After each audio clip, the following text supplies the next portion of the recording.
What if I told you the tributes from his bandmates were too little, too late? That the man who defined their sound died after just turning down one last chance to share a stage with them? That his death wasn't the end of a rock and roll story, but the final bitter chapter in a 40-year feud. Here's how the Spaceman's journey ended in the long, dark shadow of the band he never could truly escape. Like, subscribe. Thank you. So on October 16th, 2025, the music world gets the news. Ace Frehley is gone. He's 74 years old. The statement from his family is heartbreaking. They talked about surrounding him with love as he passed away in a hospital in Morristown, New Jersey. The cause feels cruelly mundane for a man who lived such a huge life. A few weeks earlier, on September 25th, he had taken a fall in the studio. Just a fall. It was described as minor. A word meant to reassure everybody, a temporary setback for a guy working on his next record, Origins Volume 4, but instead it led to a brain bleed, and his condition never improved. On October 16th, the dreaded reports confirmed that he was on life support. And then the family had to make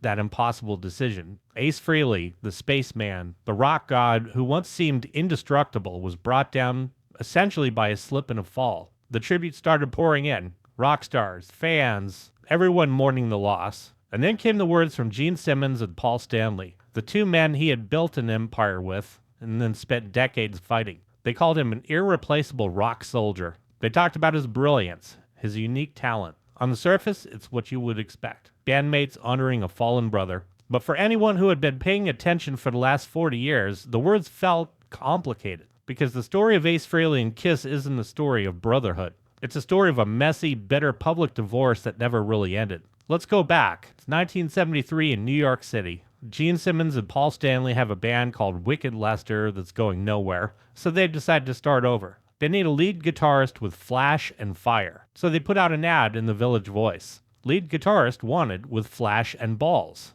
And this guy shows up to the audition wearing two different colored sneakers, one red, one orange. Looks like a total space case. He's quiet, plugs into his amp, and just starts wailing. Doesn't say much, he just plays. That guy was Paul Daniel Frehley from the Bronx. They weren't sure about the sneakers, but they're damn sure about the guitar playing, and he got the gig. He became Ace, a nickname he got as a teen for being good at getting his friends dates. And when the band decided to wear makeup to become characters, he became the Spaceman, or Space Ace. He was the one who sketched out the band's famous double lightning bolt logo, a design that would become one of the most recognizable emblems in music history. From the very beginning, he wasn't just a guitarist, he was part of the DNA. Kiss blew up. They were more than a band, they were a phenomenon. The makeup, the pyro, the spectacle, it was all-consuming. And Ace's guitar was the engine. His solos were raw, crazy, sloppy sometimes, but always full of swagger. They weren't technically perfect, but they're dripping with that attitude.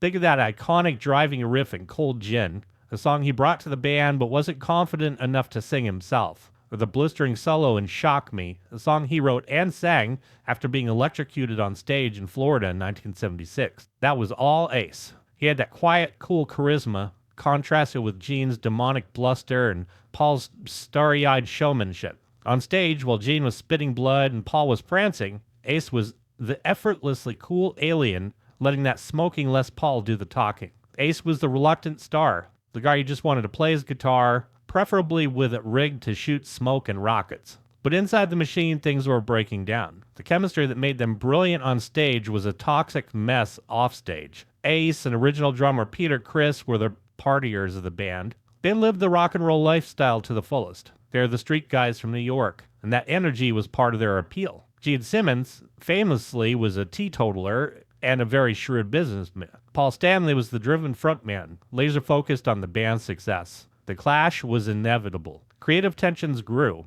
Ace felt like his songs were being overlooked in favor of Gene and Paul's more commercial material. He was getting tired of the makeup, the character, the whole damn circus. The breaking point was the 1981 album Music from the Elder. It was the full-blown orchestral concept album about a boy being trained by an ancient order to fight evil. It was as far from a rock and roll all night as you could possibly get. And Ace hated it with a passion. He felt like it was a betrayal of everything the band stood for. Legend has it he refused to play on large parts of it, and the solos that are there were reportedly recorded at his home studio in Connecticut and just mailed to the band. By 1982, the friction was too much. He was out. It was his first escape. So Ace went solo and formed Frehley's Comet, a band that kept his hard-rocking, guitar-driven sound alive. And he had a genuine hit. Back in 1978, at the absolute peak of their fame, all 4 members of Kiss released solo albums on the same day. Pretty wild act of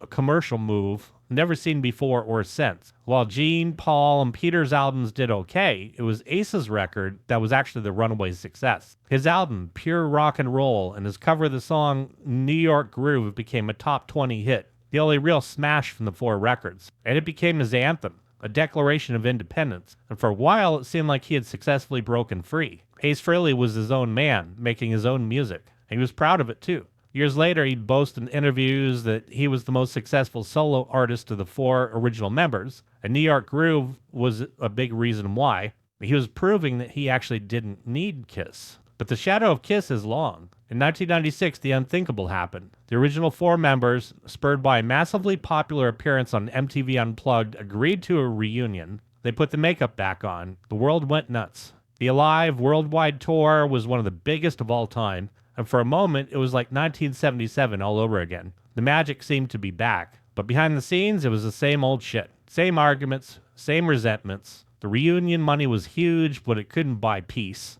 Ace's sobriety was a struggle, and the power dynamic with Gene and Paul had not changed. By 2002, Ace was gone again, this time for good. And that's when the war of words really began. For the next 20 years, the feud played out in public. In interviews, tell-all books, Gene and Paul would criticize Ace's work ethic and his struggles with substance abuse. They painted him as unreliable, somebody who squandered his immense talent. And they replaced him in Kiss with another guitarist, Tommy Thayer, who had once played in a Kiss tribute band. And what many fans saw as the ultimate insult was that Thayer wore Ace's Spaceman makeup and played his solos note for note. It was like they were trying to erase him, to prove that he was just a replaceable part in the Kiss assembly line, a costume that anybody could wear. Ace, for his part, never held back.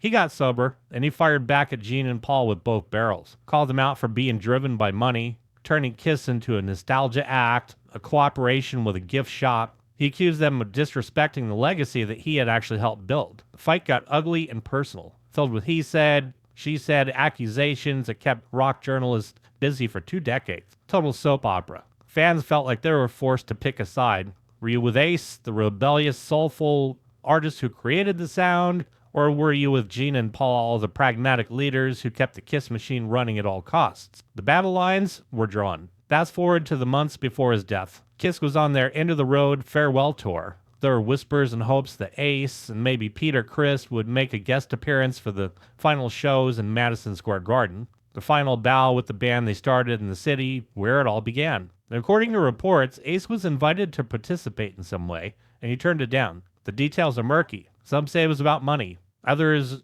about how he might be presented, but the message from Ace's camp was clear. He was not interested in a manufactured, feel-good photo op. And after everything that had been said, after another man had worn his face on stage for 2 decades, a quick wave and a smile even felt hollow. It was a final act of defiance. He was done. And then, just a few months later, he was gone. He was still working, getting ready to finish Origins Volume 4. His tour was booked through the end of 2025 before the fall forced him to cancel. He wasn't finished, but it was that fall that took it all away. Took away any chance, no matter how small, of a true reconciliation. It left the feud hanging in the air, unresolved forever. So when Gene and Paul released their statements calling him irreplaceable, it struck a nerve with a lot of people. Irreplaceable? They had literally replaced him for 20 years. Fans immediately jumped online, pointing out the hypocrisy. They posted old interview clips where Gene and Paul had trashed Ace's playing and his character. They saw the tributes not as a genuine olive branch, but as brand management. It felt like an attempt to smooth over a messy history, to present a clean, unified front in the face of tragedy. But the cracks were too deep. The bad blood was too public, and the wounds were still open. And the tragedy of Ace Frehley's death isn't just that a legend is gone. It's the story of a broken brotherhood, of a man who helped create a monster and has spent his life trying to escape its clutches only to be pulled back in again and again. Ace Frehley was a Bronx kid who wanted to be a rock star, and he became one of the biggest in the world.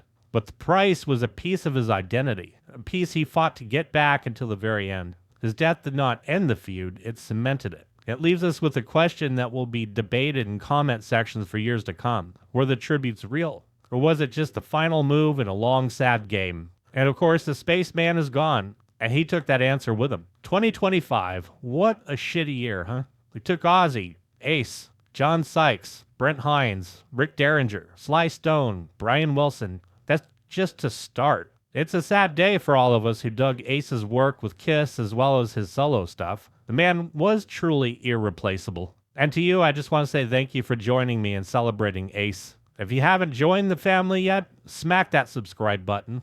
And if you could kindly hit the like button on the way out the door, I do appreciate it. Thank you for watching, and may our boy Ace rest in peace.